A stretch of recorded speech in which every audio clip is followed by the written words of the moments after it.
Semoga yang subscribe diberikan rezeki melimpah dari jalan tak terduga. Dan yang like komen, dimudahkan jalannya menuju surga di hari akhir nanti.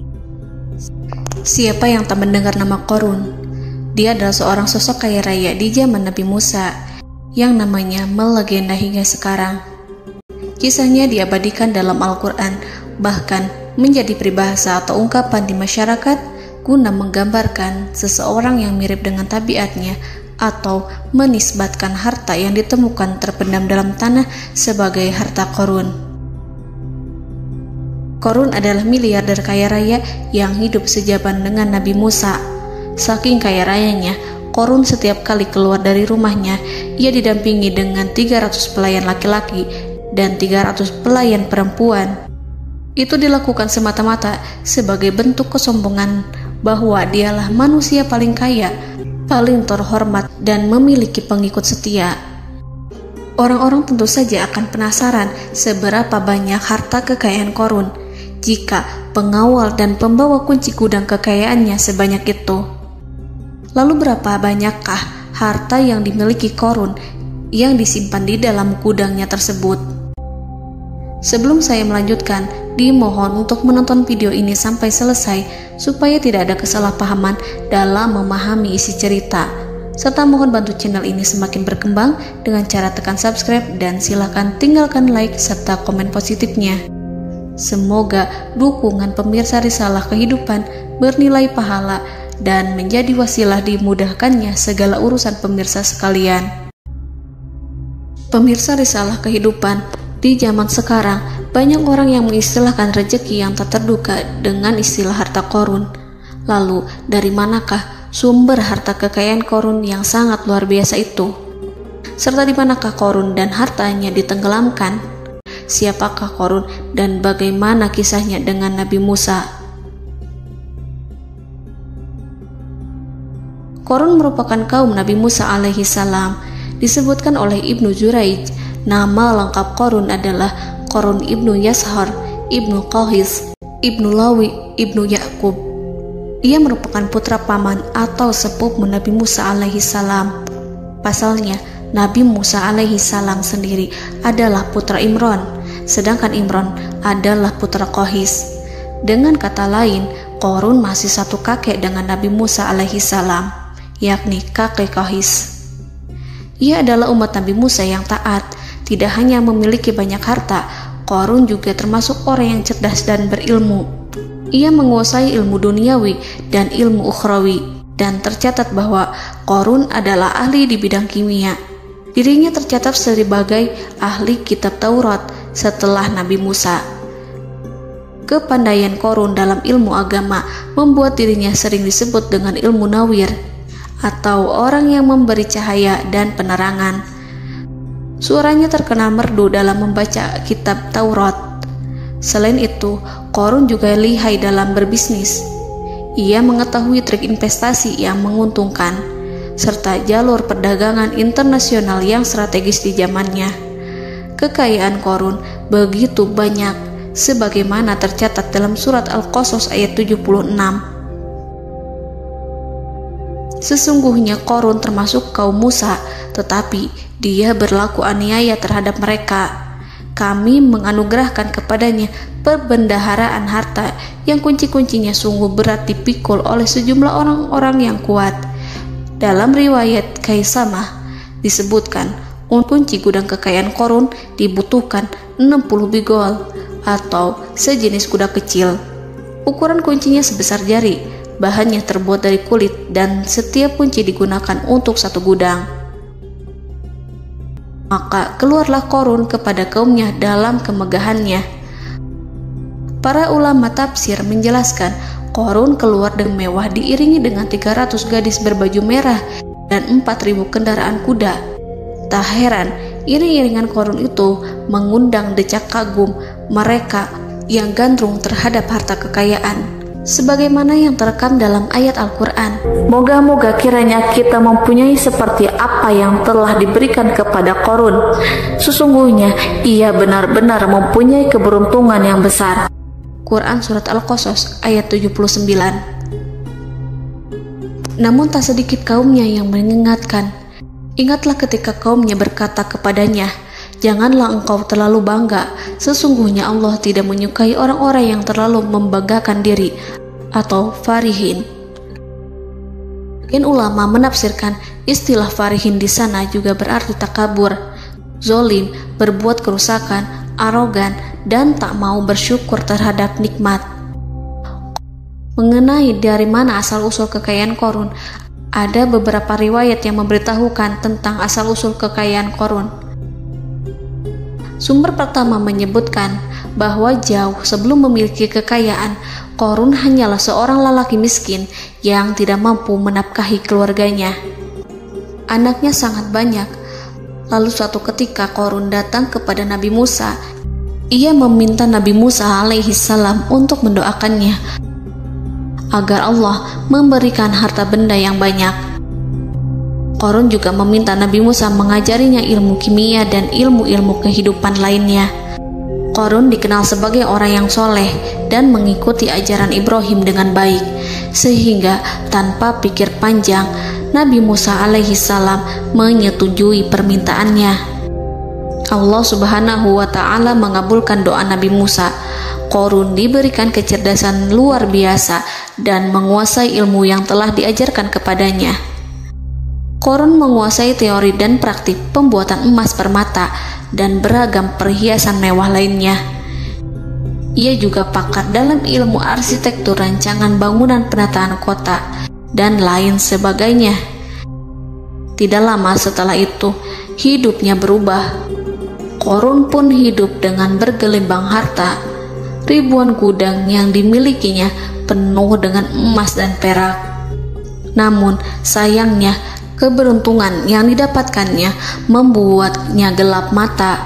Qorun mulai hidup dengan penuh pamer, keangkuhan, dan penuh kesombongan.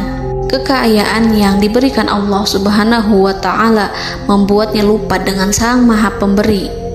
Qorun merasa lebih terhormat dan mulia dibandingkan Nabi Musa.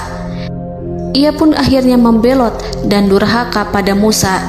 Ia mengingkari janji-janjinya dulu dan beralih menjadi pengikut Fir'aun yang setia. Loyalitas Qorun terhadap Fir'aun membuatnya diangkat menjadi kepala mandor yang membawahi ribuan pekerja. Dikisahkan bahwa Qorun bersikap semena-mena terhadap para pekerja. Ia tega memotong upah mereka. Ia melakukan korupsi demi membangun istana dan kemegahannya sendiri, dan untuk membangun gudang-gudang penyimpanan harta yang telah ia kumpulkan jauh-jauh hari. Ketika datang perintah zakat, Nabi Musa alaihissalam pergi menemui Qorun dan memerintahnya mengeluarkan zakat sebesar 1 dinar dari setiap 1000 dinar hartanya, 1 dirham dari setiap 1000 dirham, 1 kambing dari setiap 1000 kambing, dan seterusnya.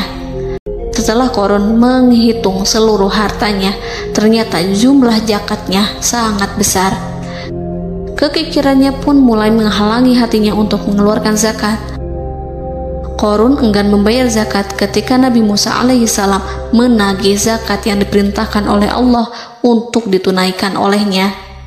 Ketika Qorun dimintai zakat, ia langsung marah dan tidak memberikan sedikit pun kekayaannya. Dia berpikir bahwa harta kekayaan yang dimilikinya didapat dari hasil kerja dan usahanya, dan tidak ada kaitannya dengan siapapun, termasuk Allah Subhanahu wa Ta'ala. Janji Qorun untuk lebih taat beribadah dan membantu sesama jika diberi kekayaan oleh Allah dilupakannya. Dia mempergunakan kekayaannya tersebut dalam kesesatan, kezoliman, dan permusuhan, sehingga membuatnya menjadi sombong dan terlena. Orang-orang beriman pada masa itu sering menasihati Qorun untuk bersyukur atas nikmat yang telah Allah berikan, tetapi dia tidak mengindahkan nasihat tersebut. Dari sikapnya tersebut sudah jelas bahwa Qorun tidak membutuhkan nasihat kebenaran, bahkan merasa tidak takut dengan ancaman Allah, sebab Qorun merasa sudah memiliki segalanya. Qorun merasa dirinya hebat dan pintar serta punya banyak pengikut setia, punya banyak pengawal, dan merasa aman karena dekat dengan Raja Fir'aun. Korun berkata, "Sesungguhnya aku mendapatkan harta ini karena ilmu yang ada padaku." Korun sangat sombong. Ia merasa hartanya didapatkannya sendiri tanpa campur tangan dan kehendak Zat yang Maha Kaya, yakni Allah Subhanahu wa Ta'ala. Apakah Korun lupa ataukah ia tidak tahu bahwa Allah telah membinasakan orang-orang sombong sebelumnya, yang bahkan lebih kuat darinya, yang lebih kaya darinya, yang lebih banyak pengawalannya, lebih kokoh dan tak terkalahkan dibanding dirinya? Karena terdorong sifat kikir dan angkuh, maka Korun membuat rencana untuk melakukan tipu daya agar dia terlepas dari kewajiban membayar zakat. Dia ingin menjatuhkan nama baik dan citra baik Nabi Musa. Kemudian dia mengumpulkan tokoh-tokoh konglomerat Bani Israel. Ia berkata kepada mereka, "Wahai saudara-saudaraku, terhadap apa yang diperintahkan Musa untuk membayar zakat, apakah kalian akan mematuhinya? Sekarang dia hendak mengambil harta yang ada di tangan kalian, maka pikirkanlah suatu cara untuk menghindari perintahnya." Para pembesar-pembesar yang dipanggil kemudian menjawab, "Wahai paduka Korun, engkau lebih besar daripada kami. Kami akan melakukan apapun yang kau inginkan." Korun berkata, "Datangkanlah kepadaku wanita cantik. Aku akan memberinya hadiah besar jika ia berhasil menggoda dan memfitnah Musa." Ketika wanita cantik yang diinginkannya datang, Korun memberikan kepadanya uang muka sebagai jaminan. Ia akan membayarkan seluruh yang dijanjikannya ketika berhasil menjalankan misinya. Bukan hanya itu, Korun pun berjanji akan menjadikan wanita ini sebagai istrinya. Keesokan harinya, Korun mengumpulkan Bani Israel. Setelah itu, Korun menghadap kepada Nabi Musa seraya berkata, "Orang-orang menanti kedatangan Anda, sampaikanlah saran dan nasihat kepada mereka." Nabi Musa kemudian keluar dari rumahnya. Ia mulai menyampaikan nasihat pada umatnya. Di antara nasihatnya, beliau berkata, "Barang siapa yang mencuri, aku akan memotong tangannya. Barang siapa yang memfitnah, aku akan mencambuknya sebanyak 70 kali. Barang siapa yang tidak mempunyai istri dan dia berbuat zina, maka aku akan mencambuknya sebanyak 70 kali.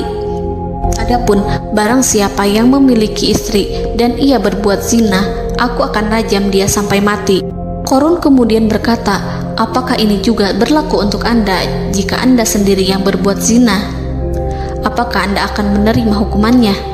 Kemudian Nabi Musa menjawab, "Ya, meskipun saya sendiri yang melakukannya." Maka kemudian Korun memanggil wanita yang telah dibayarnya. Wanita itu berdiri di depan Nabi Musa dan Bani Israel yang telah berkumpul, mengaku sedang hamil karena berhubungan badan dengan Nabi Musa. Marahlah Nabi Musa atas fitnah kejam yang diarahkan kepadanya.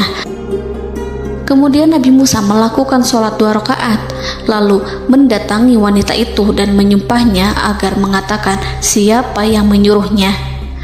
Wanita itu menjadi ketakutan. Ia bergemetar di depan Nabi Musa dan mengaku bahwa yang menyuruhnya adalah Korun. Lalu wanita itu bertaubat dan meminta maaf kepada Nabi Musa. Seketika Nabi Musa bersujud seraya berdoa kepada Allah agar menimpakan azab kepada Korun. Allah memberi wahyu kepada Musa bahwa bumi telah dijadikan tunduk kepada perintah Nabi Musa. Kemudian Nabi Musa berkata kepada bumi, "Wahai bumi, telanlah Korun beserta kekayaannya, habiskanlah semua." Kala itu Allah menurunkan wahyu kepada Musa alaihissalam untuk memerintah bumi apapun yang diinginkannya.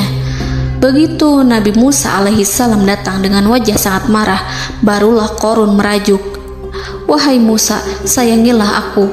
Sementara Nabi Musa alaihissalam tak bergeming. Beliau lantas berkata pada bumi, "Wahai bumi, ambillah mereka." Seketika rumah Korun mulai bergetar. Korun dan antek-anteknya mulai dibenamkan hingga bagian lututnya. Rumahnya ikut turun sedalam lutut. Korun kembali merajuk, "Sayangilah aku Musa." Rumahnya kembali berguncang. Kini Korun dan kawan-kawannya kembali terbenam hingga pusar. demikian pula rumahnya. Korun terus merajuk, "Wahai Musa, sayangilah aku." Sementara Nabi Musa alaihissalam kembali meminta bumi, "Wahai bumi, ambillah mereka." Rumah Korun berguncang lagi, sementara Korun dan kawan-kawannya terus terbenam hingga bagian tenggorokannya. Demikian pula rumahnya. Korun lagi-lagi menjerit, "Wahai Musa, sayangilah aku." Namun Nabi Musa alaihissalam tak bergeming. Beliau terus meminta bumi menelannya, hingga akhirnya Korun dan kawan-kawannya hilang seluruhnya ditelan bumi. Tak lama setelah itu Allah berkata, "Wahai Musa, apa yang membuatmu bersikap demikian? Padahal demi kemuliaanku, andai dia Korun berdoa kepadaku, niscaya aku akan rahmati. Maka kami benamkan dia beserta rumahnya ke dalam bumi, maka tidak ada baginya satu golongan pun yang akan menolongnya selain Allah, dan dia tidak termasuk orang-orang yang dapat membela diri." Quran Surat Al-Qasas ayat 81. Lalu di manakah lokasi ditenggelamkannya Korun beserta harta bendanya? Konon berdasarkan kepercayaan beberapa masyarakat setempat, Korun ditenggelamkan di sekitar sungai atau danau Moris yang terkenal di kota Payom, negara Mesir. Korun konon mendirikan istana dan di tempat itu pula ia ditenggelamkan. Dahulu, Korun berkeinginan membangun sebuah istana, namun tidak diizinkan oleh Fir'aun jika istana itu dibangun di samping istana Fir'aun. Terlebih, Korun juga tidak ingin membangun istana di tengah pemukiman Bani Israel yang terletak di tanah Jasan. Fir'aun pun memberikan tanah di wilayah Fayom. Kemudian di tepi sungai Payom inilah Korun membangun istananya yang megah, dan di dalamnya ia membangun Al-Khunuj, gudang penyimpanan harta berisi emas dan perak. Salah satu bukti arkeologis yang dapat dijumpai di lokasi tersebut adalah runtuhan bangunan yang diduga sebagai tempat tinggal Korun yang berjarak sekitar 2 km dari Danau Korun. Menurut beberapa sumber, bangunan yang masih berdiri kokoh tersebut adalah benteng yang dibangun oleh Korun. Namun ada juga yang mengatakan bahwa bangunan tersebut adalah tempat tinggalnya. Wallahu a'lam. Semoga kita semua dijadikan orang yang Allah mampukan menjadi orang kaya namun tidak seperti Korun,